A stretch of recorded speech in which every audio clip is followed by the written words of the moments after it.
నిత్యానంద స్వరూపాయ బోధైక సుఖకారిణే నమో వేదాంత వేద్యాయ గురువే బుద్ధి సాక్షిణే. ఓం కృష్ణం కమలపత్రాక్షం పుణ్యశ్రవణ కీర్తనం వాసుదేవం జగద్యోనిం నౌమి నారాయణం హరిం. సర్వలోక పూజ్యుడైనటువంటి జగద్గురువగు శ్రీకృష్ణ భగవానుని పాదపద్మములకు శిరస్సాష్టాంగ నమస్సుమాంజలులు.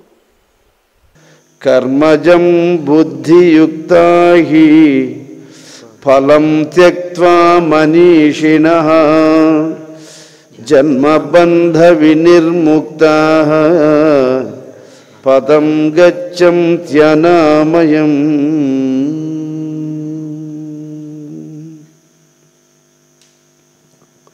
బుద్ధియుక్తుండైన పురుషుండు జ్ఞానియై కర్మఫలములందు కాంక్ష విడచి జన్మబంధములను సంపూర్ణముగా వీడి శ్రేష్టమైన పదము చేరుకొనును.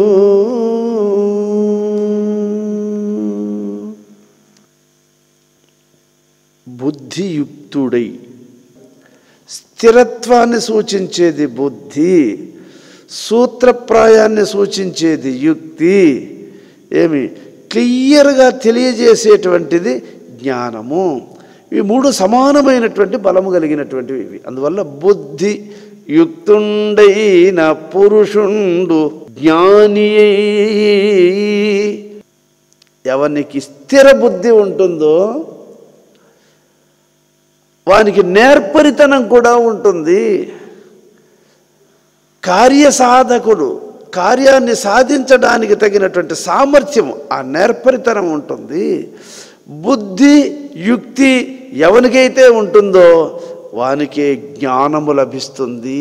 ఏ జ్ఞానము? పరమాత్మను తెలుసుకోగలిగిన ఆత్మజ్ఞానము లభిస్తుంది. ఈ జ్ఞానం ఎప్పుడైతే కలుగుతుందో బుద్ధితో పాటు యుక్తి, యుక్తితో పాటు జ్ఞానము ఎప్పుడైతే లభిస్తుందో అప్పుడు అతడు కర్మ ఫలములందు కాంక్ష విడచి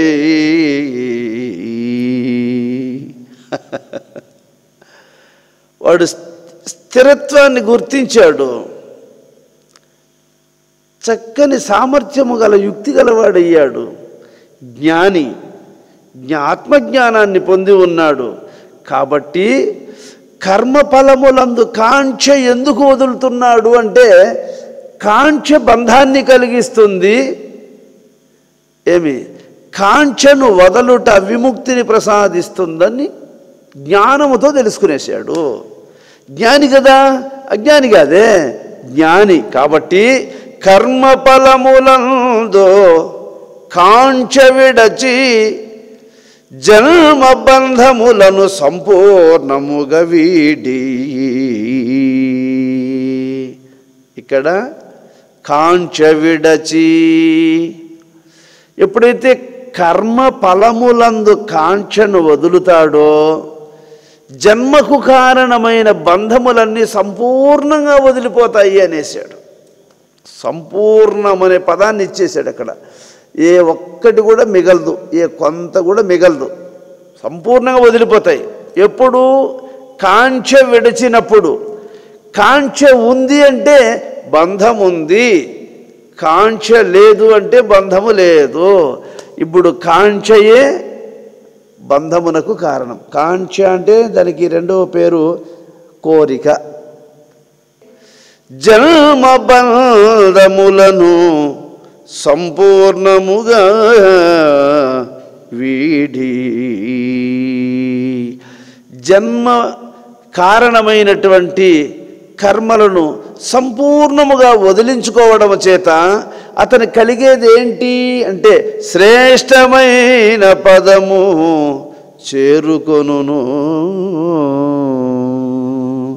ఏది ఆ శ్రేష్టమైన పదము? మోక్షము, వైకుంఠము. ఇది అరే ఇప్పుడు మనం అందరము ఆ వైకుంఠ పద ప్రాప్తికి అర్హతను పొందలేకపోవడానికి కారణం ఏదై ఉంది అంటే ఫలకాంక్ష, ఫలాపేక్ష. దానికి అది తగులుకునేసింది మనకు గట్టిగా. ఇప్పుడు మనం సంపాదించాల్సింది బుద్ధి ప్లస్ యుక్తి. ఇది ప్రయోగించాల్సింది ఎక్కడ? ఇప్పుడు పదాలు మనకు అర్థమైనాయి. దీన్ని ఎక్కడ ప్రయోగించాలి అంటే పద్మాసనములో ప్రయోగించాలి. పద్మాసనంలో కూర్చున్నావా? అప్పుడు పొట్ట ఖాళీగా ఉందా? పొట్టలో ఆహారం ఉందనుకో, ఆ ఆహారాన్ని జీర్ణం చేయడం కోసమయ్యి దానికి కావలసినంత శక్తి దాని వైపుకు తిరగాల్సిందే, తప్పదు. అది దాని ధర్మం. అందుకని పొట్టలో ఆహారం పూర్తిగా జీర్ణమైపోయి అది బాడీలోనికి శక్తిగా ప్రవేశించినప్పుడు అప్పుడు పొట్ట దగ్గర వేరే వర్క్ ఉండదు. మొత్తం అది శక్తిగా బాడీలోకి ఎనర్జీ రూపంలో బాడీ అంతా ఆవహించి ఉంటుంది. ఆ సమయంలో కూర్చోవాలి. ఇది బ్రహ్మ ముహూర్తం, తెల్లవారుజాము 2 గంటలకు పైన 4 గంటలకు మధ్య. ఇది గొప్ప శుభలగ్నం. 2కు పైన 4కు లోపు. ఇది ఈ సమయములో స్నానం చేసుకున్నట్లయితే నిద్ర అనేది మెలకువలోకి వచ్చినా కానీ కొన్ని నాడుల్లో దాని మజ్జుతనం అనేది దాగి ఉంటుంది. మేల్కొనే ఉంటాడు కానీ మాంద్యంగా ఉంటుంది శరీరం. బుద్ధి ఇంకొంచేపు నిద్రపోయి ఉంటే బాగుంటుందేమో అని అనిపిస్తూ ఉంటుంది. అలాంటి స్వభావంతో ఉన్నప్పుడు మనము స్నానం చేసేసామనుకోండి, ఆ నాడుల్లో అక్కడక్కడ స్టోర్ అయి ఉన్నటువంటి నిద్రకు కావలసిన స్వభావాలన్నీ పలాయనమైపోతాయి, నాడుల నుంచి వదిలిపోతాయి. ఇది చన్నీటి స్నానము చాలా శ్రేయస్కరం. వెంటనే జాగృతినిస్తుంది చన్నీటి స్నానం. ఒళ్ళు జిల్లు ఉంటుంది.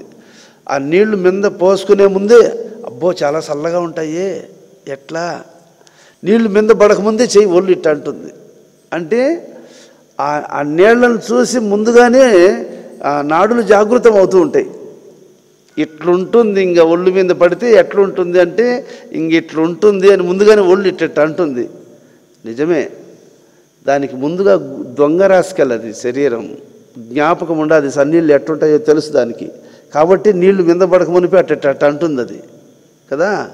అందువల్ల ఆ నీటినే చన్నీటిని పోసి బాగా 4 చెంబులు ఎక్స్ట్రాగా పోసి స్నానం చేసుకునేసి శరీరాన్ని అంతా బాగా తుడుచుకునేసి అవసరమైనన్ని నీళ్లు కూడా త్రాగి 2-3 సార్లు కొంచెం అట్లా నీకు అక్కడ ఉన్నటువంటి వైశాల్యంలో 2-3 అడుగులు నడిచి, ఎందుకంటే ఆ పాదాలు ఈ నాడులన్నీ కూడా కాస్త రిలాక్స్ అవ్వడం కోసం పడుకొని నుండి లేచి ఉంటావు కాబట్టి కొంతసేపు అట్ట నడిచి తరువాత ఆ నడిచేటప్పుడు కూడా భావన స్మరణపైనే ఉంచుకొని స్నానం చేయడం, కాసేపు అట్ట నడవడం, తరువాత ఆసనములో కూర్చోవాలి. ఆ కూర్చున్నప్పుడు ఆసనాన్ని బాగా కరెక్ట్గా అమర్చుకొని నిటారుగా శరీరం ఎంత నిక్కుతుందో, ఎంతైతే మనం నెక్కగలుగుతామో అంత సాగదీయాలి దాన్ని. ఎంత వీలైతే అంత నిక్కాల. అప్పుడు నాడులన్నీ కరెక్ట్గా లేస్తాయి, ఒకదాని మీద ఒకదాన్ని ఒకటి అదునుకోకుండా దాని రేంజ్లోకి అది లేచేస్తాయి అన్నీ. ఇప్పుడు ఈ బాడీ పూర్తిగా శక్తి మీద ఆధారపడి లేస్తుంది. ఇట్లున్నది అనుకో బాడీ, ఏమి ఒకదాని మీద ఒకటి, పార్ట్ మీద పార్ట్ ఒకదాన్ని ఒకటి ఆశ్రయించుకొని కూర్చుంటాయి. ఇట్లా లేచామనుకో నాడీ మండలంలో ఉన్నటువంటి శక్తి మీద ఆధారపడి ఉంటుంది బాడీ. అందువల్ల వీపల్లో నొప్పి రాదు. ఎందువల్ల పార్ట్ మీద పార్ట్ ఒకదాన్ని ఒకటి నొక్కబడడం లేదు, అక్కడ శక్తి మీద ఆధారపడి ఉంటుంది. శక్తి మీద ఆధారపడి ఉంటుంది కాబట్టి శక్తి లోడ్ తీసుకుంటుంది. అందువల్ల బాడీ నొప్పులు రావు. అలాగా నిటారుగా కూర్చోవాలి. నిటారుగా కూర్చొని హంస వైపునకు మనస్సును మరలించి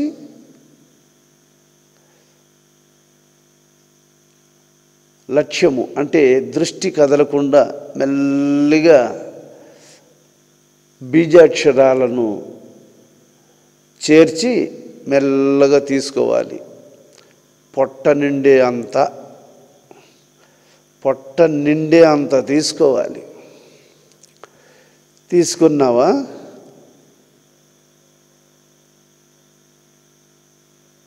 ఈ మధ్యలో మనస్సు ఏమైనా టక్కన వేరే ఆలోచన మీదకి పోతుంది. మళ్ళీ ధ్యానంలో ఉన్నట్లే ఉంటుంది, ఏమి స్మరణ చేసినట్లే ఉంటుంది, రేచక పూరక కుంభకాలను అనుసరించినట్లే ఉంటుంది. టక్కన అటుపోయి వస్తూ ఉంటుంది. అప్పుడు నువ్వు తెలివిగా ఉండాలి. ఇది బుద్ధి ప్లస్ యుక్తి. పద్మాసనంలో కూర్చోబెట్టింది బుద్ధి ఉంది, కానీ అది యుక్తి లేకుండా పోతే బుద్ధికి సపోర్ట్ ఉండదు. బుద్ధి ఉంది కానీ దానికి యుక్తి కూడా తోడవ్వాల. ఏ యుక్తి అంటే ఒక క్షణంలో మనస్సు అట్లా పోయి వస్తూ ఉంటుంది. దాన్ని కనిపెట్టగలిగినటువంటి యుక్తి నీకున్నప్పుడు ఏమి వెంటనే జ్ఞానం, ఈ రెండింటి యొక్క పోరాటానికి అనుగుణంగా జ్ఞానం ఉదయిస్తుందండి. అక్కడ జ్ఞానం ఉదయిస్తుంది. ఆ జ్ఞానం ఎప్పుడు ఉదయిస్తుందో అప్పుడు జన్మబంధములకు కారణమైనటువంటి కర్మల మీద ఇవి మూడు పనిచేస్తాయి. ఇది బుద్ధి, యుక్తి, జ్ఞానము. ఇవి మూడు జన్మబంధములకు కారణమైనటువంటి కర్మల మీద ప్రయోగింపబడతాయి. ఎప్పుడైతే కర్మలు ఈ మూడింటి యొక్క ప్రాబల్యము వల్ల లోపడతా వస్తాయో మనస్సులో ఫలకాంక్ష అనేది క్రమంగా వదిలిపోతుంది.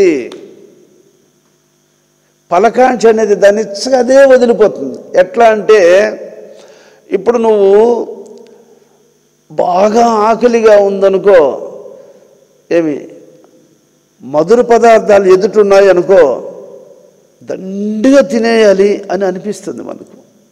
కానీ తినంగా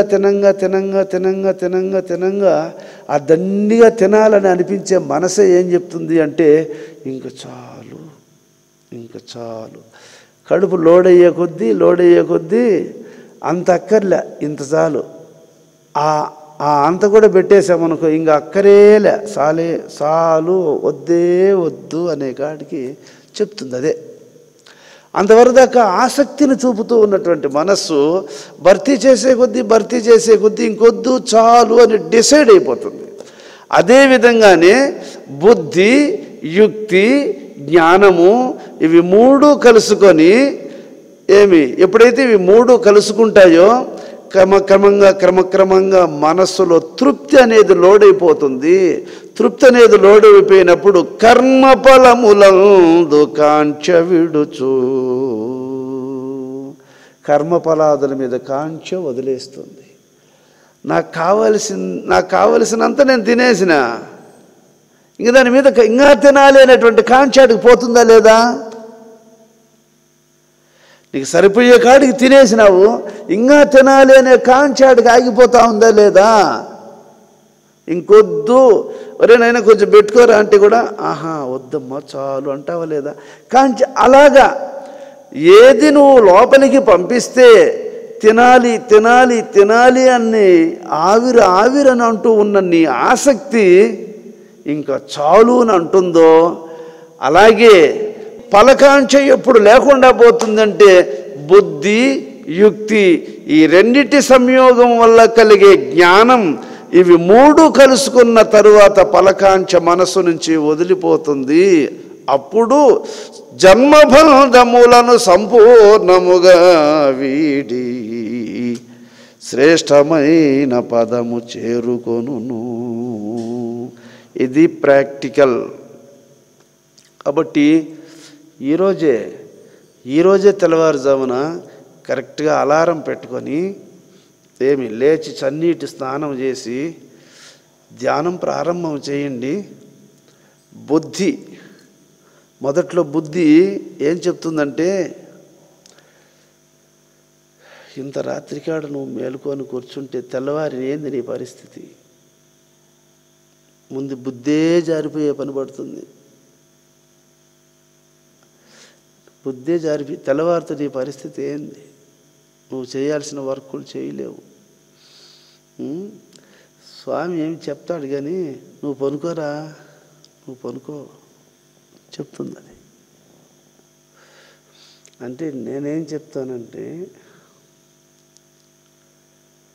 నీ బ్రెయిన్కు నిద్రపోతే ఎంత ఛార్జింగ్ వస్తుందో అంతకు రెట్టింపు ఛార్జింగు ఇప్పుడు నిద్రలో నీకేమవుతుంది చెప్పు? మనస్సు రిలాక్స్ అవుతుంది. ఏ ఆలోచన లేకుండా ఉండడం వల్ల మనసుకు ఛార్జింగ్ అవుతుంది. అంతేనా? అదే ధ్యానంలో మళ్ళీ నిద్రపోయిన వ్యక్తి మళ్ళీ లేస్తే మళ్ళీ నిన్నటి ఆలోచనలన్నీ మళ్ళీ మొదలవుతాయి. యోగములు అట్లా కాదు. యోగములో మనస్సు ప్రశాంతంగా మళ్ళీ వేధించడానికి సంసిద్ధంగా ఉండే స్వభావాలన్నీ వదిలిపోతాయి, సంపూర్ణంగా వదిలిపోతాయి. సంపూర్ణమైనటువంటి శక్తి మనసుకు నిద్రలో ఏర్పడదు, ధ్యానంలో ఏర్పడుతుంది.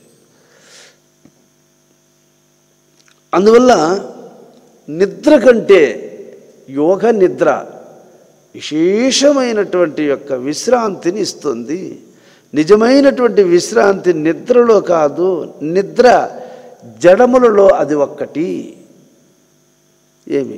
అన్నిటినీ మరిచిపోయేది నిద్ర.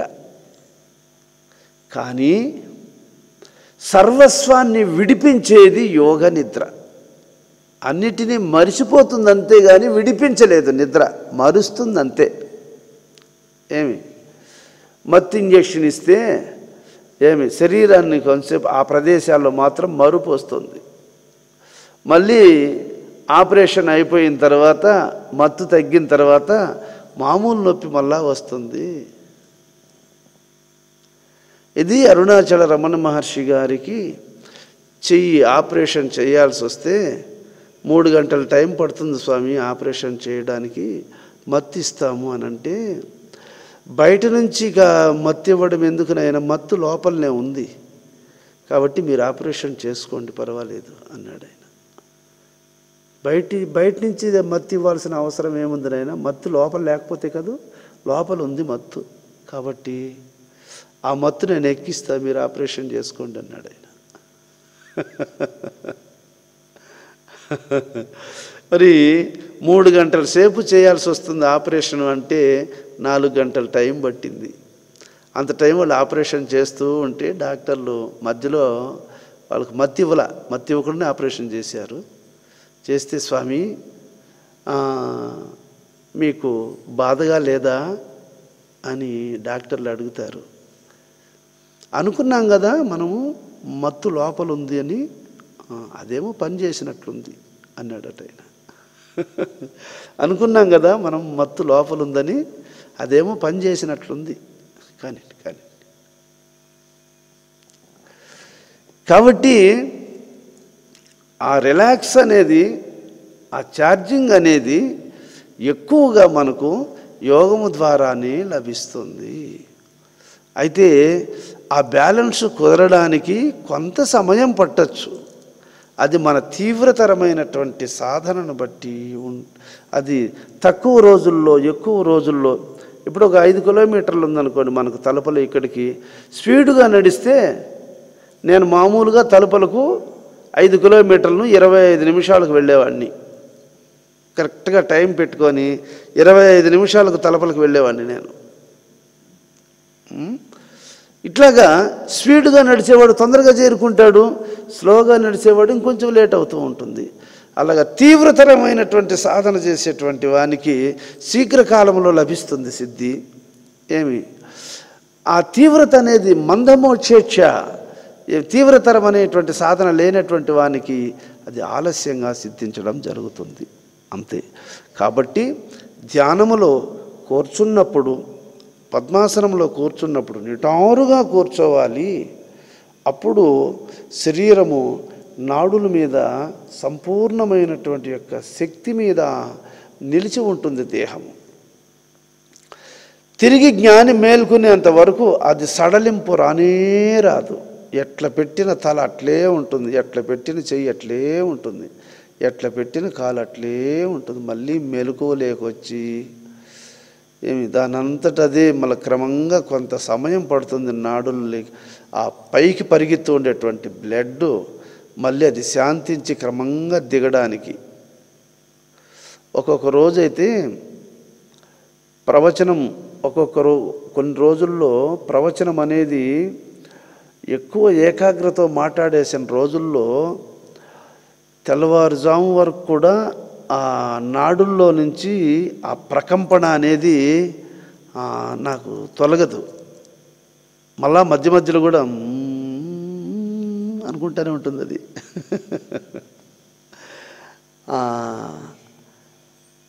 ఆ విధంగా ఇన్వాల్వ్ అయిపోతుంది మనస్సు దాంట్లోకి, అలా యాడ్ అయిపోతుంది. అట్లా ఆ ధ్యానంలో నుంచి జాగృతిలోకి వచ్చిన తరువాత కూడా కొన్ని నిమిషాలు పడుతుంది ఆ బ్లడ్ మళ్ళీ ఆ శిరస్సు నుంచి దిగి రావడానికి. సాధారణంగా అది మళ్ళీ సజావుగా దిగి వచ్చేసిన తర్వాత అప్పుడు బాహ్య స్మృతి వస్తుంది, అప్పుడు మేలుకుంటాడు సాధకుడు. శరీరములో ఉన్న అనంతమైనటువంటి శక్తి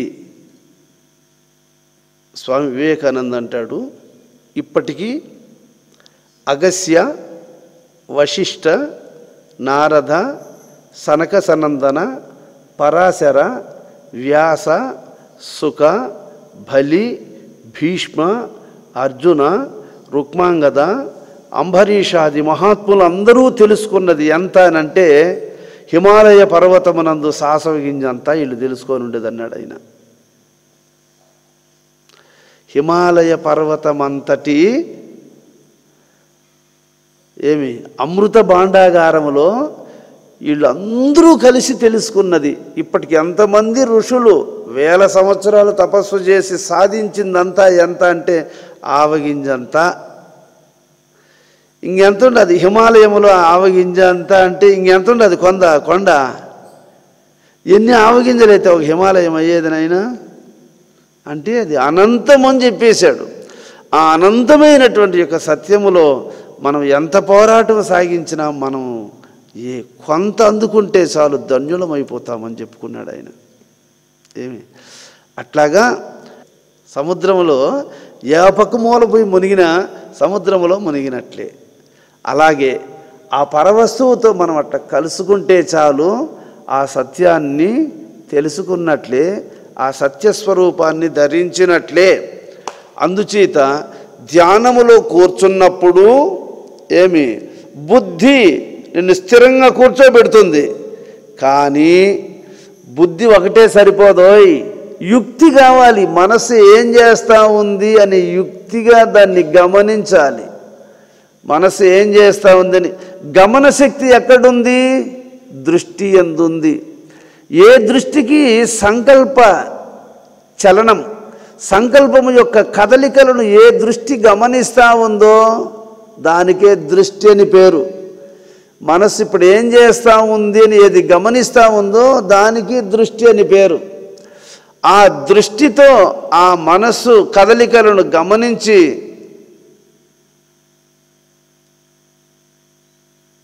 అక్కడ యుక్తి పనిచేయాలి, బుద్ధితో కూడా యుక్తి పనిచేయాలి.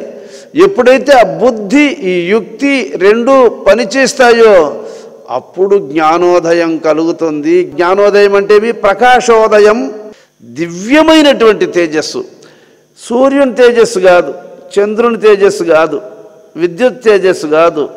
ఆ వెలుగును చూడమరిగిన మనస్సు మళ్ళా సూర్యుడిని చూస్తే అది గోడకు పెయింట్తో బొమ్మ వేస్తాం, సూర్యుని బొమ్మ. ఆ బొమ్మకు ఈ బొమ్మకి ఏమి తేడా లేదు. నిజమైన సూర్యుడిని ఆ ధ్యానంలో చూసామి, ఆయన కదా సూర్యుడు, జ్ఞానభాస్కరుడు అని మనస్సు వరిస్తుంది, దాన్ని వరిస్తుంది, ప్రేమిస్తుంది, దానికే మాటి మాటికి మరులుకునేస్తుంది. కాబట్టి ఆ బుద్ధి ఆ యుక్తి అక్కడ పని చేయాలి. ఇది ప్రాక్టికల్ వేదాంతం. మైకు ముందర చెప్పేస్తే నేనేదో చెప్పాల్సింది చెప్పేసినా, మీరు టైంపాస్కి వినాల్సింది వినేసినారు, నాకేం దక్కినట్లు మీకేం దక్కినట్లు. కాబట్టి అనుభవంలో కూర్చొని చూడండి. నేను చెప్పిన బ్యాలెన్స్ కరెక్ట్గా మీరు గమనిస్తే నిజమే.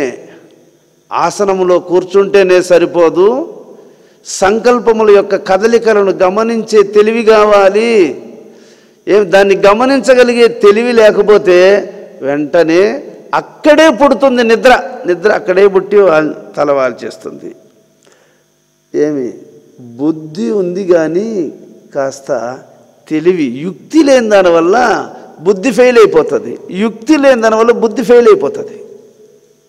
బుద్ధి యుక్తి రెండూ ఉన్నటువంటి వానికి జ్ఞానం కలుగుతుంది. కాబట్టి బుద్ధియుక్తుడైన పురుషునుడు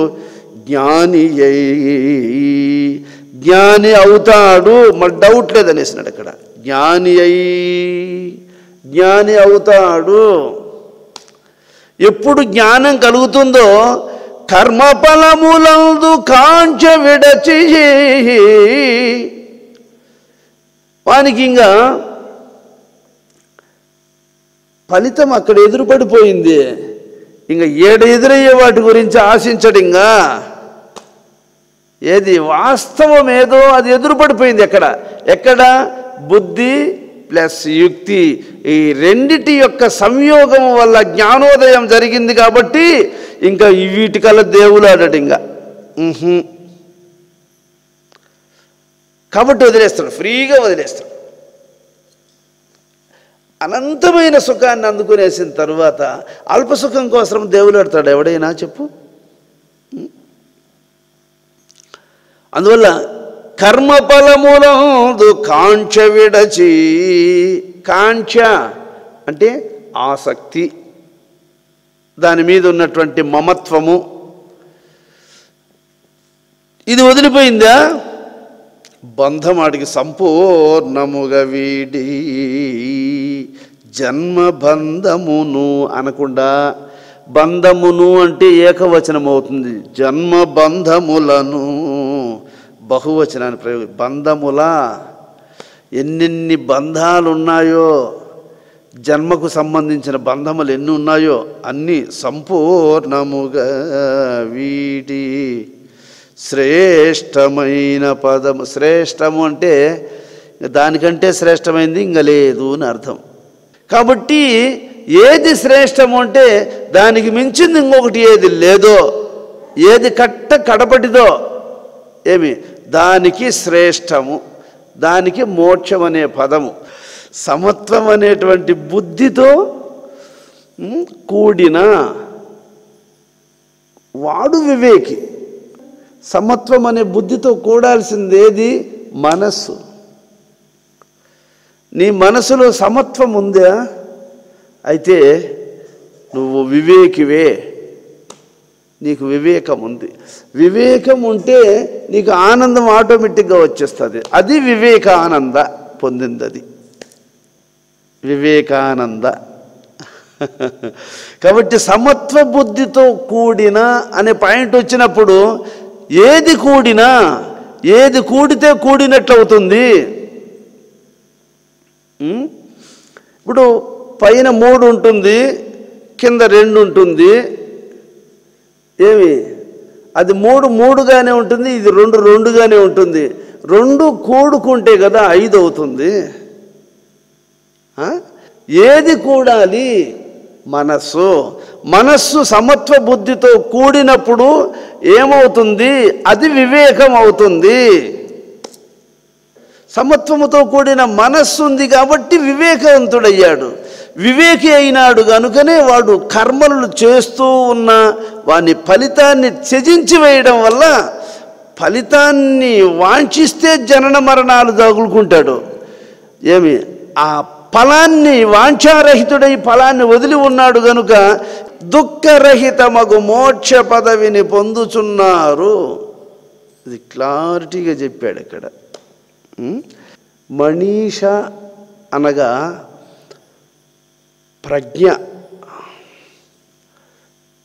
అంటే నేర్పు గలవాడు అని అర్థం. నేర్పు అంటేమి? తన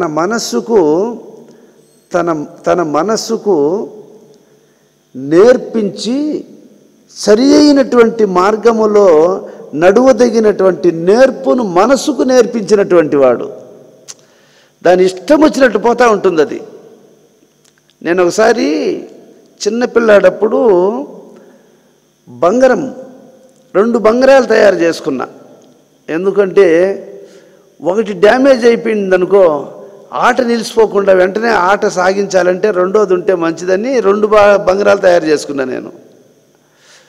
కానీ ఈ 2 బంగారాలు ఏమైనాయి అంటే, ఒకటేమో తిరగేస్తే కట్టు కదలకుండా తిరుగుతుంది, ఇంకొకటేమో తిరగేస్తే తక్కడ ఎగురుతుంది.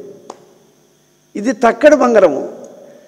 అప్పుడు నాకు డౌట్ వచ్చింది, 2 ఒకే కొమ్మలో కట్ చేసి చెక్కిన బంగారాలే, ఇదేంది కరెక్ట్గా కట్టు కదలకుండా నీలం మట్టి తిరుగుతుంది, ఇదేంది తక్కడ ఆడుతుంది, ఇది ఏమైందిరా దీనికి అని చెప్పి 2టిని చీలగొట్టినాను. ఆయన 2 బంగారాలను కష్టపడి చెక్కి తిరగేసిన తర్వాత ఇది కదలకుండా తిరగడానికి, ఇది ఎగరడానికి ఏమిటి కారణం అని చెప్పి చీలగొడితే ఈ కదలకుండా తిరుగుతూ ఉంది, దీనికి ములికి చక్కగా ఉండదు, ఈ ఎగురుతూ ఉండదు, దీనికి ములికి సొట్టగా ఉండదు, దానికి దింపిండేటువంటి ములికి సొట్టగా ఉండే దానివల్ల ఇది ఎగురుతూ ఉంది.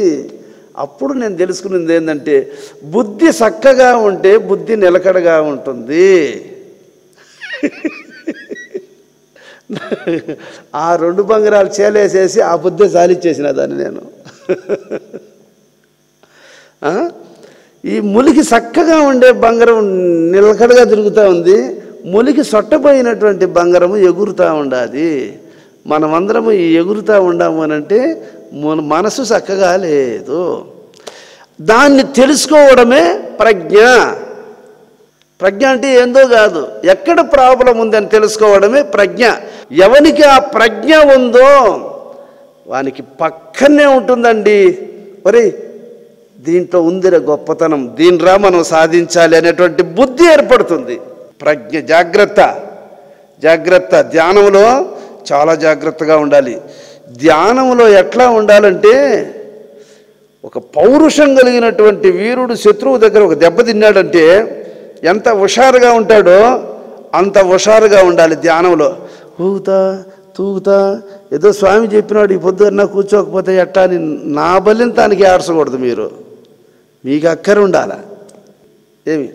ఆ విధమైనటువంటి ప్రజ్ఞను పొందినటువంటి వాడు కర్మఫలములను త్యజించునని ఇచ్చట చెప్పబడినది. దీనిని బట్టి కర్మలను ఆచరించుటకు పూర్వము వివేకము అత్యావశ్యకమని తేలుచున్నది. నువ్వు ఒక కర్మలను ఆచరించుటకు పూర్వం, అందుకే మీరు ధ్యానానికి కూర్చోవడానికి పూర్వమే దాన్ని ప్లానింగ్ నీకు ఉండాలి. ఎలా ఫాలో అవ్వాలి అనేది నీకు ఒక ప్లానింగ్ ఉండాలి. దాని ప్రకారం కూర్చోవాలి. ఇప్పుడు నేను ఇందాక చెప్పాను చూడండి, దాన్ని ధ్యానంలో ఎలా ఫాలో అవ్వాలి అనేది, ఆ విధానాన్ని అనుసరించాలి. అప్పుడు ఆ జ్ఞానము నీకు సహకరిస్తుంది. అందువల్ల కర్మలను ఆచరించుటకు పూర్వము వివేకము అత్యావశ్యకము అంటే తప్పనిసరి అని తేల్చి చెప్పాడు అక్కడ. జ్ఞానము లేని యోగము యోగం కాదు, ఇది మట్టు తెలియని మాయ యోగం ఎందుకురా, బ్రహ్మరంధ్ర ధ్యాన పరుడు గురుడనరా అమరనారాయణ స్వామి. బ్రహ్మరంధ్ర ధ్యాన పరుడు గురుడనరా అంటాడు. ఇక్కడ బ్రహ్మరంధ్రము అనే చెప్పడంలో గల రహస్యం ఏంటంటే, మన నోట్లో అంగిట్లో దానికి అంగడి అని అంటాం మనం. అంగిట్లో అంటే మనకు కావలసిన సరుకులన్నీ దొరుకుతాయి చూడు, దాన్ని అంగిడే అంటారు. మనకు కావలసినవన్నీ ఇప్పుడు ఆ అంగిట్లోనే దొరుకుతూ ఉండేది. ఇవన్నీ ఈ ఏ అంగిట్లో దొరకవు, ఈ అంగిట్లో దొరుకుతాయి. ఏమి ఆ అంగడి కాడ చిన్న నాలుక ఒకటి ఉంటుంది శివలింగం లాగా, దాన్ని మన వాళ్ళు చిన్న నాలుక అని అనక కిన్యాలిక కిన్యాలిక అని అంటూ ఉంటారు. వీళ్ళు భాష మార్చి గ్రామీణ భాషలో కిన్యాలిక అని అంటూ ఉంటారు. కాదు, దాని పేరు చిన్న నాలుక. ఆ నాలుక ఉంటేనే పెద్ద నాలుకలో మాటలు స్పష్టంగా వస్తాయి. ఆ నాలుక లేకపోతే అంటుంది తప్ప మాట రాదు. మాటలన్నీ వచ్చేది చిన్న నాలుకలోనే. ఏమి అది ఆ చిన్న నాలుక ఈ మొదటి నాలుక పోయి పెద్ద నాలుక, పెద్ద నాలుక మొదలు పోయి చిన్న నాలుక అనే దానివల్ల ధ్వని బయట వస్తూ ఉంటుంది, ధ్వని బయట వస్తూ ఉంటుంది. మాటలన్నీ దానివి. అక్కడ 2 ద్వారాలు ఉంటాయి. అక్కడ పైకి మన నోరిట తెరిస్తే 2 ద్వారాలు ఇట్ట పైకి ఉన్నట్టు కనపడతాయి. అవి ముక్కు నుంచి వచ్చే ద్వారాలు, ముక్కు నుంచి నోట్లోకి వచ్చే ద్వారాలు ఇవి 2. ఈ ముక్కు నుంచి ఈ పైకి ఉండేటువంటి ద్వారాలు ముక్కు నుంచి వచ్చేటప్పుడు యాడ టర్న్ అవుతుంది అట, ముక్కు ఇట్లా పోయి ఇట్లా నోట్లోకి టర్న్ అవుతుంది. ఆ టర్నింగ్ కాడ పై పక్కన ఒక రంధ్రం ఒకటి ఉంటుందండి. ఆ రంధ్రము బ్రహ్మరంధ్రము. ఇప్పుడు మనం ఆయిల్ ఇంజిన్ వదిలితే దానికి ఉడికి నీళ్ళ పైపు కూడా ఒకటి ఉంటుంది. 2.5 ఇంచు 3 ఇంచులు నీళ్ళు ఆడ పోతాడు. అది జాలదం వల్ల ఉడికి నీళ్ళ పైపు ఎందుకు పోతాడంటే ఇది ఇంజన్ కూల్ చేయడానికి వదిలింటాడు వాడు. అది ఆ విధంగా బాడీలోకి శ్వాస అమాంతంగా పోతూ ఉన్నప్పటికీ ఏమి సూక్ష్మంగా ఈ శ్వాసలోనే సూక్ష్మమైనటువంటి శ్వాస బ్రెయిన్కు పోతూ ఉంటుంది. బ్రెయిన్ కూల్ అవ్వడం కోసం, అది హీట్ కాకుండా బ్రెయిన్ కూల్ అవ్వడం కోసమని ఈ రంధ్రములో పయనిస్తూ ఉంటుంది అది. ఏమి అందువల్ల జ్ఞాని అయినటువంటి వాడు ఇట్ట నిటారుగా కూర్చొని నోరు బంధించినప్పుడు శ్వాసలు నోటి ద్వారా నడవకుండా ముక్కు ద్వారా నడిచినప్పుడు, ముక్కు ద్వారా శ్వాసలు నడిచేటప్పుడు ఆలోచన అనే శక్తి యందు గురువు ఉపదేశించినటువంటి బీజాక్షరాలు ఆలోచనలో పనిచేస్తుంటాయి. ఏమి బ్రెయిన్లో అవి జ్ఞాపకంలో ఉంటాయి. జ్ఞాపకంలో ఉండే బీజాక్షరాలు ముక్కు దగ్గర కదులుతూ ఉండేటువంటి ప్రాణవాయువులతో కలుసుకొని అది పైన ఊర్ధ్వ కుండలిలాగా ఉంది, ఇది కింద అధో కుండలిలాగా ఉంది. అది అట్లా ఇది ఇట్లా ఈ రెండిటి యొక్క సంధిని ఆ టర్నింగ్లో అది పైకి తీసుకుంటుందంట. పైకి దానికి కావలసినంత పైకి తీసుకొని బాడీకి కావాల్సింది లోపలికి పంపిస్తూ ఉంటుంది. బాడీకి కావాల్సింది లోపలికి పోతూ ఏమి బ్రెయిన్కి కావాల్సిన సప్లై బ్రెయిన్కి పోతూ ఉంటుంది. ఇక్కడ మరుపు లేనటువంటి ప్రజ్ఞతో స్మరణ చేసిన వానికి ఆత్మసాక్షాత్కారం సులభంగా కొన్ని నిమిషాలలో కూడా జరగచ్చు, కొన్ని గంటల్లో జరిగిపోవచ్చు, కొన్ని రోజుల్లో జరిగిపోవచ్చు, కొన్ని సంవత్సరాలు పట్టచ్చు. వాని ప్రజ్ఞను బట్టి అది రిలీజ్ అయిపోతుంది.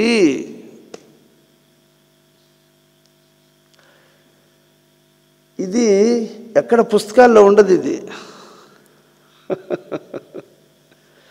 కొన్ని గంటల్లో రిలీజ్ అయిపోతుంది.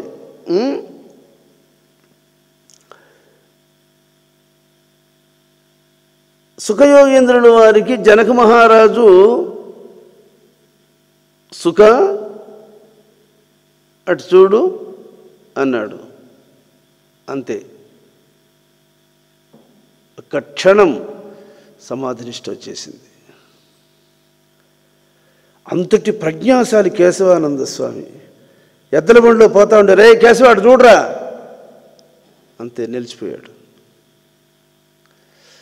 ఎద్దుల బండి ఏమి తార్ రోడ్డు కాదు, అది ఏట్లో బండి ఇట్ట ఊగుతూ ఉంటుంది, ఎద్దులు పోతూ ఉంటాయి.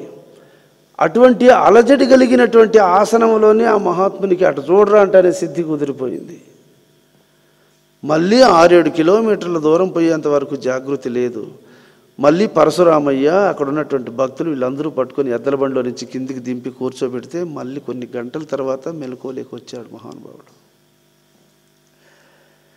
అది ప్రజ్ఞ. అటు చూడరా అని చెప్పినప్పటికీ, ఒరే దాన్ని కొట్టరా అని అంటే అప్పటికే ధనస్సు బాణం 2 కరెక్ట్గా ఎక్కువ పెట్టుకొని ఉండేవాడు కదా. కొట్టరా అంటే కొట్టగలుగుతాడు.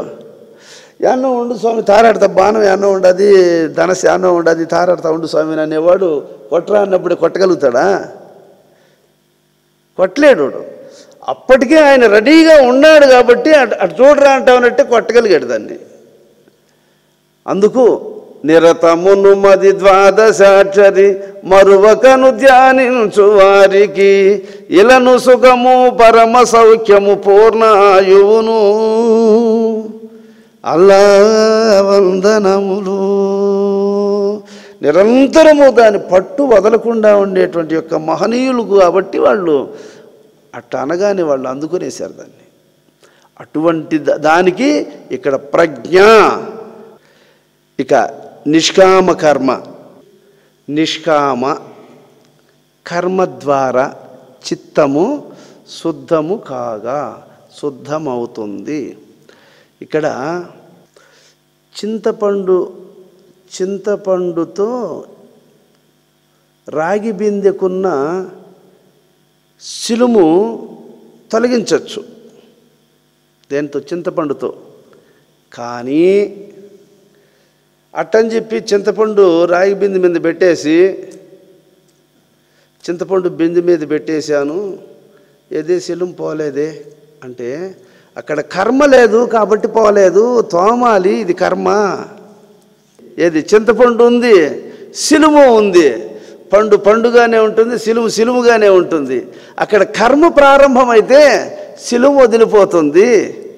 దీన్ని ఏమంటారంటే నిష్కామ కర్మ.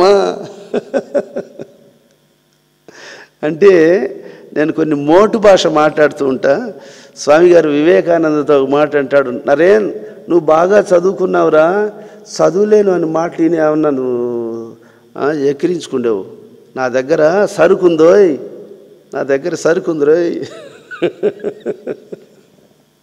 మీరంతా చదువుకున్న వాళ్ళు, మీ ముందర నేను 2 మాటలు మాట్లాడుతున్నానంటే అవి మీకు అది గ్రామీణంగా ఉండొచ్చు కానీ వాటిల్లో వాల్యూ కలిగినటువంటి సత్తా ఉంది. ఇక్కడ నిష్కామ కర్మ ద్వారా చిత్తము శుద్ధము కాగా, చింతపండుతో రాగి బిందె శిలుము పోతుంది. ఎట్లా పోతుంది? బిందె మీద పండు పెట్టేసి చింతపండు పెట్టేస్తే పోతుందా? దానికి కర్మ కావాలి. కర్మ అంటే పని చెయ్యాలి. ఇది ఇలా. అందువల్ల నిష్కామ కర్మ చూడండి, అలాగా ఫలాపేక్ష లేకుండా చేసేటువంటి కర్మ ద్వారా చిత్తము శుద్ధమవుతుంది అనేసాడు. చిత్తశుద్ధి ఎట్లా జరుగుతుంది అంటే ఫలాపేక్ష లేకుండా చెయ్యని ఎందుకు చెప్పాడంటే, చెయ్యకపోతే శరీరముతో జరగాల్సింది జరిగితేనే శరీర రుణం తీరుతుంది. ఇది పాయింట్ మనం గుర్తుపెట్టుకోవాలి. శరీరముతో చేయవలసిన కార్యాలు ఫలాపేక్ష రహితంగా చేస్తే శరీర రుణం తీరుతుంది. ఏమి? మనసుతో చేయవలసినటువంటి స్మరణ ఫలాపేక్ష రహితముగా చేస్తే మనోబంధం వదిలిపోతుంది. అందువల్ల ఫలాపేక్ష లేకుండా మనసుతో స్మరించాలి, ఫలాపేక్ష లేకుండా శరీరము పని చెయ్యాలి. శరీరముతో చేయవలసినవి చేయకపోతే, ఇది చేయవలసిన ఇవి కొన్ని నిలిచిపోయినాయనుకో, శరీరం మళ్ళా వచ్చి ఎట్లా అనుభవిస్తుందో తెలుసా? ఒక అమాయకుడుగా పుడతాడు. వాడు తెలివి లేదు కనుక వానికి ఇతరులే పరిచర్య, వాళ్ళే స్నానం చేయించాలి, వాళ్ళే బ్రష్ చేయించాలి, వాళ్ళే బట్టలు తొడగాలి, వాళ్ళే వానికి బోధినిపించాలి. శరీరముతో చేయకపోవడం వల్ల శరీరానికి ఇంకొకరు చేయవలసినటువంటి పరిస్థితులు దీనికి ఏర్పడిపోతాయి. బంధం అనేది చాలా బలీయమైంది. అందువల్ల నిష్కామముగా ఫలాపేక్ష లేకుండా శరీరముతో చేయవలసిన పని శరీరముతో, మనస్సుతో చేయవలసినటువంటి స్మరణ మనస్సుతో చేసినప్పుడు ఇది బాహ్య బంధము, అది అంతర్బంధము రెండూ వదిలిపోతాయి. బాహ్య బంధము అంతర్బంధము రెండూ వదిలిపోతాయి. అందువల్ల శరీరంతో ఏం చేయకుండా గమ్మున కూర్చోవడం కంటే శరీరము ద్వారా సత్కార్యాలను చేయడమే శ్రేయస్కరమని భగవానుడు అక్కడక్కడా చెప్పడంలో గల రహస్యం అదే. అందువల్ల నిష్కామ కర్మ ఇది నేను గుహలో ఉండేటప్పుడు భగవద్గీత, యోగ వాసిష్టము, సీతారామాంజనేయం ఇవి 3 దగ్గర పెట్టుకొని ఉండేవాడిని నేను ధ్యానం చేసుకునేటప్పుడు. భగవద్గీత, యోగ వాసిష్టము, సీతారామాంజనేయం ఇవి 3 దగ్గర పెట్టుకొని ఉండేవాడిని. నాకు ఎక్కడన్నా డౌట్ వస్తే వాటిల్లో ఏదో పుస్తకం తీసుకొని అట్లా ఓపెన్ చేస్తే చాలు కరెక్ట్గా నాకు కావలసిన శ్లోకం వచ్చేస్తుంది. ఆడ దాన్ని చూసేసి మళ్ళీ అట్లే పెట్టేస్తూ ఉంటాయి. అప్పుడు ఈ శరీరము 10 రోజులు 15 రోజులు అట్లే కూర్చొని ఉండడం వల్ల లేస్తే కూడా అట్లే ఉండిపోతాయి, శరీరం స్ట్రక్ అయిపోయినట్టు ఉండిపోయేది. అందుకని లేచి నేను అప్పుడు ఆ గుహ దగ్గర మామిడి చెట్లు పెట్టడం, వాటికి కాలువలు తీయడం, ఇవన్నీ పనులు చేసుకుంటూ ఆ చెట్లు పెట్టుకుంటా వాటి కాలువలు తీసుకుంటా పనులు చేసుకుంటా ధ్యానం చేసుకుంటా అప్పుడు నాటిన చెట్లు అయ్యి ఇప్పుడు అది నిష్కామ కర్మ. ఇప్పుడు అది ఉపయోగపడతా ఉండే చూడు, ఏ ప్రతిఫలాపేక్ష లేకుండా చేసుకున్నటువంటి కర్మలు ఇలాగ. అందువల్ల ఆర్యులైనటువంటి జ్ఞానులు ఏ కార్యము చేయకుండా గమ్మున అసమర్థులై మూల కూర్చున్నట్టు ఉండకూడదు. సమాజము కోసము చేయదగినటువంటి కార్యాలను సత్కార్యాలను చెయ్యాలి. ఇక్కడ అట్టి నిర్మల చిత్తము అన్నాడు. ఇక్కడ అట్టి చిత్తము అనగా అట్టి నిర్మల చిత్తము అంటే ఏమి? నిష్కామ కర్మ ద్వారా చిత్త శుద్ధమైతే ఆ చిత్తము నిర్మలంగా ఉంటుంది. అప్పుడు మనసు ప్రశాంతంగా ఉంటుంది, ప్రసన్నంగా ఉంటుంది.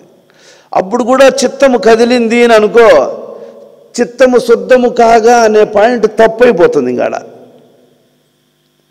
అప్పుడు కూడా చిత్తము కదిలింది అంటే శుద్ధమైంటే మళ్ళీ కదులుతూ ఉంది, ఏంది ఇది అనేటువంటి డౌట్ వచ్చేస్తుంది.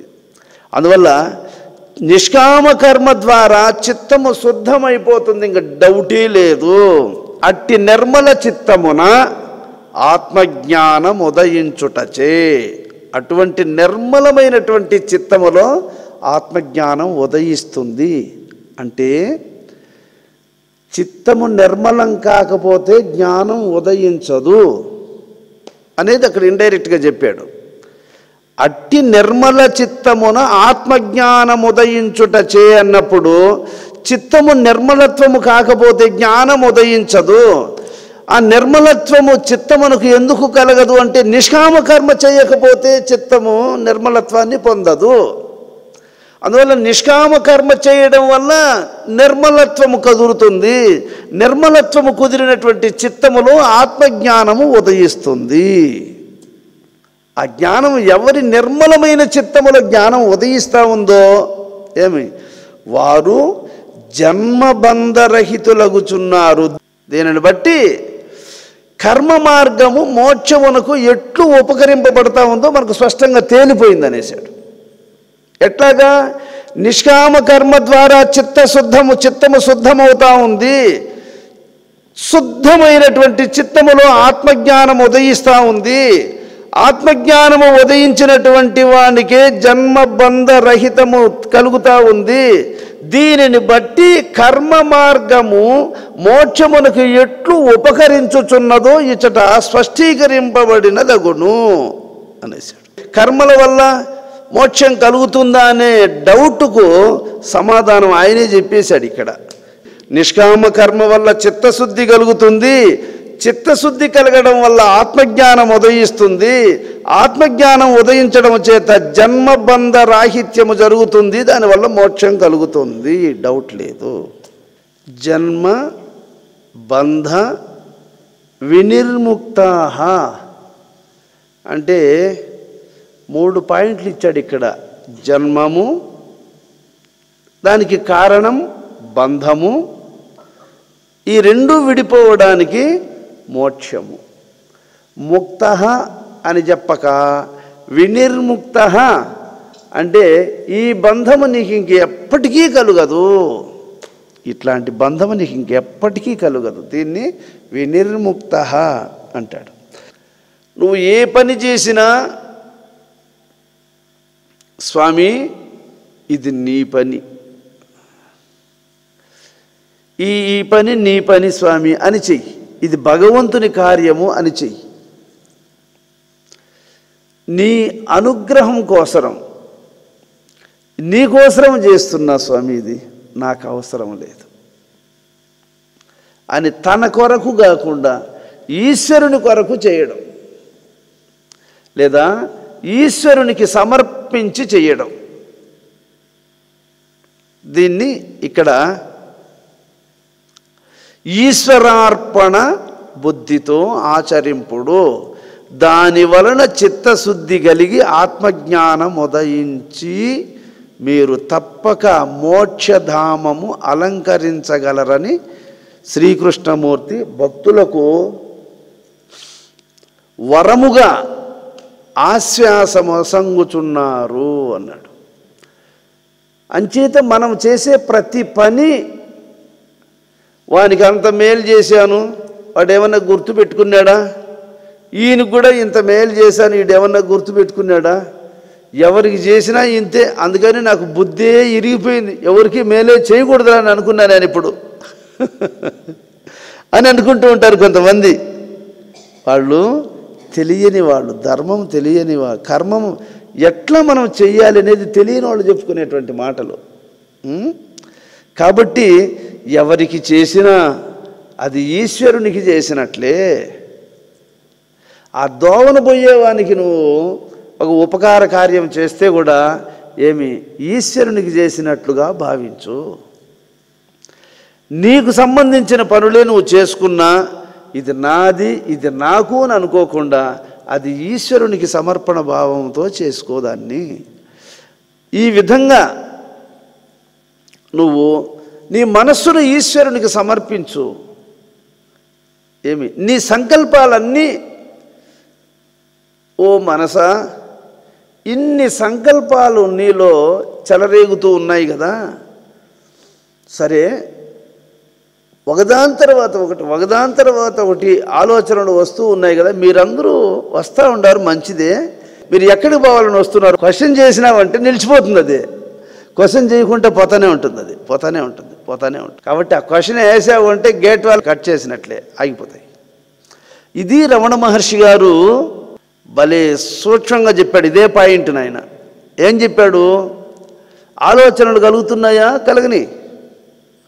ఈ ఆలోచనలు ఎవరికి కలుగుతున్నాయి అనేది నిన్ను నువ్వు ప్రశ్నించుకో. నిన్ను నువ్వు ప్రశ్నించుకున్నప్పుడు ఈ ఆలోచనలు నాకే కలుగుతూ ఉన్నాయి అనే సమాధానం వస్తుంది. నాకే ఆలోచనలన్నీ కలుగుతూ ఉన్నాయి అనే సమాధానం నీకు వచ్చినప్పుడు నేనెవరు అని ప్రశ్న వేసుకో, నేనెవరు అని ప్రశ్నించుకో. ఇంకా దానికి సమాధానం వచ్చే అంతవరకు నేనెవరు దీన్ని ధ్యానించు, నువ్వెవరో ఎదుట పడిపోతుంది అన్నాడు ఆయన. ఇది రమణ మహర్షి గారు పోయిన దోవ.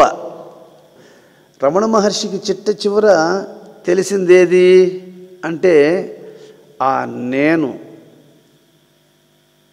ఆ పాయింట్ అట్లే గుర్తుపెట్టుకోండి, మళ్ళీ చెప్తా దాన్ని. నేను అని అంటా ఉన్నదేది హంస. అది నేను నేను నేను అంటా ఉండేది. అది ఉంటే ఉంది ఇది, అది లేకపోతే లేదు అది. అది నేను. ఆ నేను కనపడేది ఎట్లా? ఆ నేనును నేనే చూడగలను, నన్ను నేను అరయగలను, కానీ నన్ను అన్యం ఏది అరయలేదు. గీతలో వస్తుంది అది. నన్ను నేనే తెలుసుకోగలను, నన్ను ఇంకొకరు తెలుసుకోలేరు.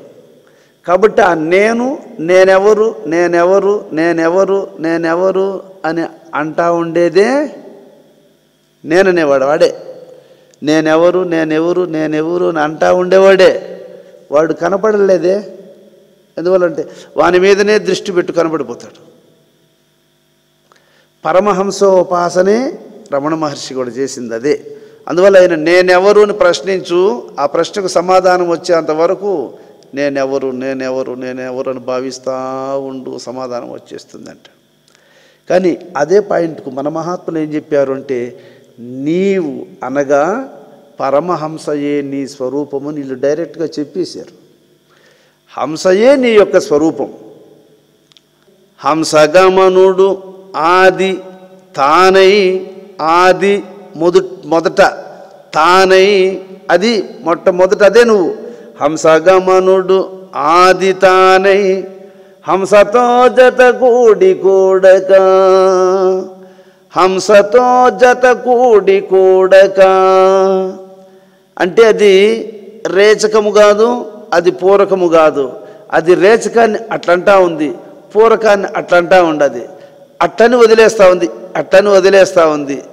ఆ అట్టని వదిలినప్పుడు అది రేచకంగా బయట వస్తూ ఉంది, అట్టని లాగినప్పుడు అది పూరకంగా లోపలికి వస్తూ ఉంది. అట్లని వదిలేస్తే అది రేచకమై బయట పోతూ ఉంది, అట్లన్నప్పుడు అది పూరకమై లోపలికి వస్తూ ఉంది. అట్లా అంటా ఉండేది ఏంది? అది వస్తే పోనిది, పోతే రానిది, వస్తూ పోతూ ఉండి లేనిది. వస్తూ ఉంది, పోతూ ఉంది, వస్తూ పోతూ ఉందే, అది లేనిదే. వస్తా పోతా ఉందే, అది లేనిదే. ఆ వస్తా పోతా ఉండే దాన్ని కదిలిస్తూ ఉండేది అది శాశ్వతం ఒకటి ఉన్నదేదో స్మరణం గనరయ్యా. స్మరణతో తెలుసుకో, అది ఇంకొకరు చెప్పేది కాదు అనేసాడు. స్మరణతో తెలుసుకో, స్వానుభవమే కానీ అది మాటలు కాదు. కాబట్టి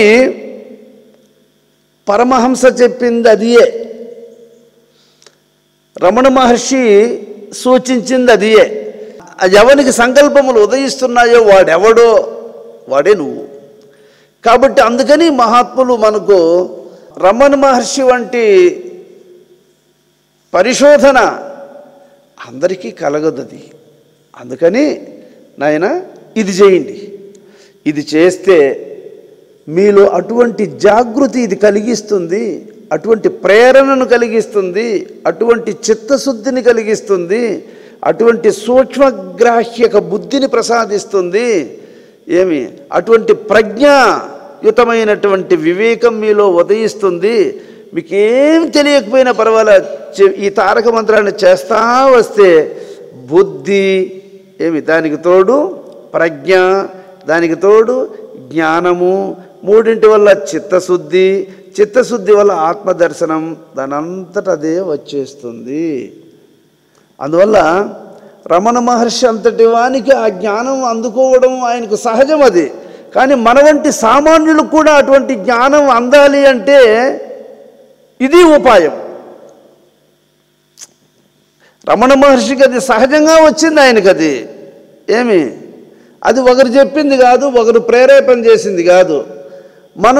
మన జ్ఞానం ఎట్లా ఉంది అని అంటే ఎవరైనా తెలియజెప్పితే కానీ తెలుసుకునే స్థాయిలో లేదు మన మనస్సు. మన బుద్ధికి చక్కగా బోధపడేటట్లు ఉపదేశిస్తే కానీ తెలుసుకునే స్థాయిలో లేదు మన మనస్సు. అట్లా ఉన్నటువంటి వాళ్ళను మనకు చెప్తే తెలుసుకోగలిగే స్థితి ఉంది. ఏమి అటువంటి వాడిని కూడా మనం లైన్లోకి తీసుకొచ్చేస్తే మనకు మళ్ళా వాయిదా లేకుండా పోతుంది. ఎంతవరకు మనకు వాళ్ళు పనికొస్తారో, ఎంతవరకు వాళ్ళు తెలుసుకోగలుగుతారో అంతవరకు లాగేయాలనేటువంటి ఉద్దేశంతో మహాత్ములు ఆశ్రయించిన వాళ్ళకందరికీ మంత్రాన్ని చెప్పి, ఆ మంత్రాన్ని ఉపాసింపబడేటువంటి మార్గాన్ని, దానికి తగినటువంటి యొక్క భక్తిని, దానికి కావలసినటువంటి శ్రద్ధను, దానికి కావలసినటువంటి సత్కర్మానుష్ఠానను, వీటన్నిటినీ కూడా మహాత్ములు మనకి ఎందుకు చెప్తున్నారంటే మన పురోభివృద్ధిని కోరి క్రమక్రమంగా మన మనసును ఉన్నత స్థాయికి తీసుకురావడం కోసం ఇన్ని చెప్పుకుంటూ వస్తున్నారు. వీళ్ళు ఇన్ని చెప్పుకుంటూ వస్తున్నారు మనకు. ఒకనికి ప్రజ్ఞ కలదా లేదా అని తెలుసుకొనుటకు ఉపాయం టెస్టర్. ఇది బోర్డులో సప్లై ఉందా లేదా అనేది టెస్టర్ పెడితే మనకు తెలిసిపోతుంది. అదేవిధంగానే నిష్కామ భావం, ఫలాపేక్ష రాహిత్యత అతడు చేసే పనుల్లో కనపడుతుంది.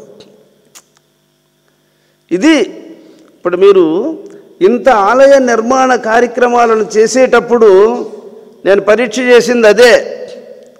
ఒరే నాయనా ఇంకా నిలిపేయండ్రా, ఇప్పటికే ఇంత టైం అయిపోయింది నాయన, ఎట్రా ఆరోగ్యాలు, తిండి టయానికి తినకపోతే ఎట్రా అని నేను చెప్తూ ఉంటే కూడా ఇంకా దాన్ని మరి పొడిగించుకొని చేస్తూనే పోతూ ఉంటారు. ఏందది?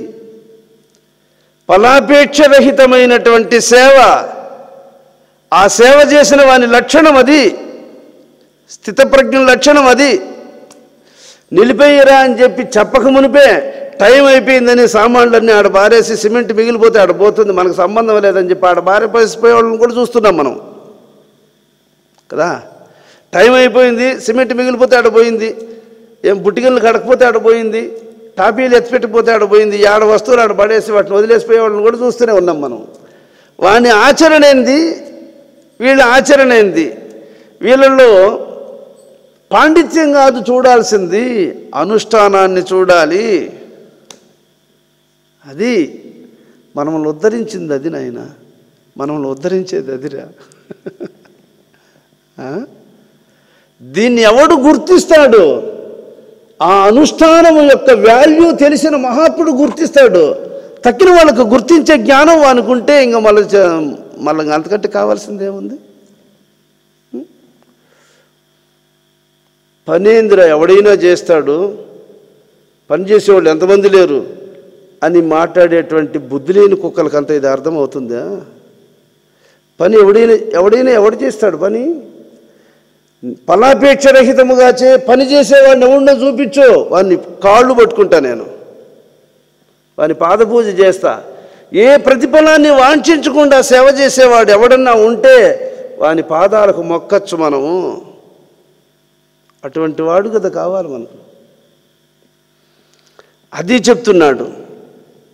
పాండిత్య ప్రకర్షణను పరీక్షించుట కాదు, అసలు పాండిత్యానికి బ్రహ్మజ్ఞానానికి సంబంధం లేదనేసినాడు. ఏమి? అతని ఆచరణమున నిష్కామ భావము, అనాసక్తి ఉన్నవా లేవా? అందుకు వేదములు 10,000 చదివిన గాధపడుటేగాక సద్గురు బోధ చెవులకు నాటకుండిన నాదు మహిమం బెరుగలేరని పటరా సద్గురుని పదములు పుట్టినందుకు సార్థకంబని పుట్టి గిట్టని పదవి చేరేదెట్టులని మదిలో నవగ చుచుపడ్డరా. ఏం చెప్పాడు చూడండి అక్కడ. వేదములు 10,000 చదివినా గాధపడుటేగాక, 10,000 వేదాలను చదివినా కానీ బాధలు తప్పవు అన్నాడు ఇక్కడ. ఎందువల్ల? వానికి నిష్కామ భావము లేదు, ఫలాపేక్ష రాహిత్య బ్యాలెన్స్ లేదు వానికి. వేదం వాడిని ఉద్ధరించిందా? పాండిత్యం వాడిని కడతీర్చిందా? కడతీర్చదు. కాబట్టి అనాసక్తముగా వ్యవహరించువాడే వాస్తవముగా ప్రజ్ఞావంతుడు గాని లౌకిక పాండిత్య దురంధరత్వము కలవాడు కాదు. ప్రపంచములో గొప్ప గొప్ప పదవులు ఉన్నాయి. ఏమి? ఈ దేవేంద్ర పదవి కానీ భూలోకములో చక్రవర్తి పదవి కానీ ఈ 2 పదవులు ఉన్నటువంటి వాళ్ళు కూడా సంసార చక్రములో తగులుకోవాల్సిందే, దీన్ని దాటలేరు అనేసాడు. సంసార చక్రాన్ని అధిగమించలేరు. స్వామి వివేకానంద భగవద్గీతను చదివి కోట్లాది మంది జనులలో ఒకానొకడు మాత్రమే మోక్షము కోసం ప్రయత్నిస్తాడు, అట్లు ప్రయత్నించిన వాళ్ళల్లో ఒకానొకడు మాత్రమే నన్ను యథార్థముగా తెలుసుకుంటున్నాడు అని అన్నప్పుడు మీరెవ్వరూ డౌట్ పడద్దు. ఇంతమందిలో ఎవనుకుందో ఆ ప్రాప్తము, ఇది మనకి ఆడవుతుందని అందరూ జారుకోగాకండి. ఆ ఒక్కడే నాలో ఉన్నాడు, ఆ ఒక్కడే అందరిలో ఉన్నాడు. అందరిలో ఉన్నవాడు ఆ ఒక్కడేనని నువ్వు తెలుసుకో. ఆ ఒక్కడు నువ్వే ఎందుకు కావు? సింపుల్గా చెప్పాడు చూడండి ఆయన. కాబట్టి ఇంతమంది ఉండారేడా, బాహ్య దృష్టితో చూసినప్పుడు ఇంతమంది ఉండారేడా, ఇంతమందిలో ఎవరికి పోతుందో ఆ సీటు, మనకి ఆడ దక్కుతుందబ్బా అని ఎందుకు అనుకుంటావు? అది బాహ్య దృష్టి. అంతర్దృష్టితో చూసినప్పుడు ఏమి ఇన్ని రూపాలలో ఉండేది ఒక్కడే కదా, ఆ ఒక్కడెవరు? నేనే కదా, నేనే. ఆడుండేది నేనే, ఆడుండేది నేనే, ఆడుండేది నేనే, ఆడుండేది నేనే, అంతటా ఉండేది నేనే అని తెలుసుకున్నవాడు ఆ ఒక్కడు కరతేర. అది ఆయన చెప్పింది. ఆ ఒక్కడు నువ్వే, ఆ ఒక్కడు నువ్వే, ఆ ఒక్కడు నువ్వే, ఆ ఒక్కడు నువ్వే. వాడులే నేను కాదులే అని అనుకుంటావు ఎందుకు? వాడిని నీకంటే వేరు చేసుకుంటావు ఎందుకు? ఇంతమంది ఉండాలి, ఇంతమందిగా ఈ అనేకత్వము వదిలిపెట్టు, ఏకత్వ భావంతో చూడు. ఆ ఏకత్వ భావంతో చూసినప్పుడు ఉన్నది నువ్వు ఒక్కడే, ఆ ఒక్కడు మోక్షమునకు అర్హుడు. ఇది గీత చెప్పింది. ఎంత గొప్ప రహస్యం చూడు నాయన.